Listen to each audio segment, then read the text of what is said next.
அண்மை செய்தியை பார்த்துக் கொண்டிருக்கிறோம். போக்குவரத்து ஊழியர்களுடன் தற்போது பேச்சுவார்த்தை நடைபெற்று வருகிறது. சென்னை டிஎம்எஸ் வளாகத்தில் இந்த பேச்சுவார்த்தையானது நடைபெற்று வருகிறது. முழு விவரங்களோடு செய்தியாளர் காண்டீபன் இணைப்பில் இருக்கிறார்.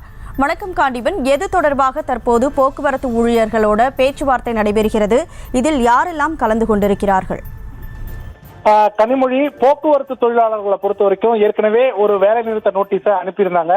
அந்த வேலை நிறுத்த நோட்டீஸ்க்கு என்ன காரணம் அப்படின்னாக்கா, போக்குவரத்து தொழிலாளர்களுக்கு உண்டான 15வது ஊதிய ஒப்பந்த கோரிக்கை, அந்த பேச்சுவார்த்தை நடத்தணும் அப்படிங்கிறாங்க. ஏன்னா 2023 டிசம்பர் மாதம் அந்த 15வது ஊதிய ஒப்பந்தமானது பேசப்பட்டிருக்க வேண்டும்.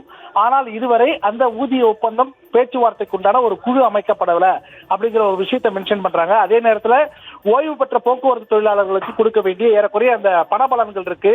அதே மாதிரி அகவிலைப்படி உயர்வு ஏறக்குறைய 106 மாசத்தை தாண்டி போயிருக்கு.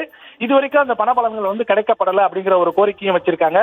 அதே நேரத்தில் இந்த போக்குவரத்து தொழிலாளர்களுடைய வேலை பற்றாக்குறை, ஆள் பற்றாக்குறையை உடனடியாக நிரூபிடணும் என்ற கோரிக்கை பிரதான கோரிக்கை வைக்கப்பட்டுதான் அந்த வேலை நிறுத்த நோட்டீஸ் கொடுத்தாங்க. அதனைத் தொடர்ந்து போக்குவரத்து ஊழியர்களோட பேச்சுவார்த்தை, முத்தரப்பு பேச்சுவார்த்தை சென்னை டிஎம்எஸ்ல இருக்கக்கூடிய தொழிலாளர் நல ஆணையத்தில் நடைபெற்றுக் கொண்டிருக்கிறது. அதாவது குறிப்பா இந்த நோட்டீஸ் கொடுக்கப்பட்ட 15 நாட்களுக்குள் இந்த பேச்சுவார்த்தை நடைபெற வேண்டும்.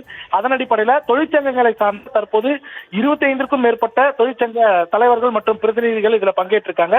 அதே நேரத்தில் போக்குவரத்து துறை சார்பாக 8 எம்டிகள் சார்பாக அவர்களுடைய நிர்வாகிகளும் இதுல பங்கேற்றிருக்காங்க. இதுல நடுவுல யார் இருப்பாங்க அப்படின்னாக்கா, தொழிலாளர் நலத்துறையுடைய இணை ஆணையராக இருக்கக்கூடியவர் பங்கேற்று இந்த 2 தரப்புல இருக்கக்கூடிய அந்த பிரச்சனையை பேசி தீர்ப்பதற்கு உண்டான பேச்சுவார்த்தை துவங்கி இருக்காங்க. இந்த பேச்சுவார்த்தை சுமூகமாக முடிந்தால் இவர் அடுத்த கட்ட நகர்வை நோக்கி செல்லும். இந்த பேச்சுவார்த்தைக்கு பிறகு அடுத்த கட்ட போராட்டமோ இல்ல ஆர்ப்பாட்டமோ என்ன என்பதை பற்றி போக்குவரத்து தொழிற்சங்கங்கள் தெரிவிப்பார்கள். கனிமொழி, தகவல்களுக்கு நன்றி காண்டீபன். செய்திகளை உடனுக்குடனும் துல்லியமாகவும் தெரிந்து கொள்ள சப்ஸ்கிரைப் பண்ணுங்க.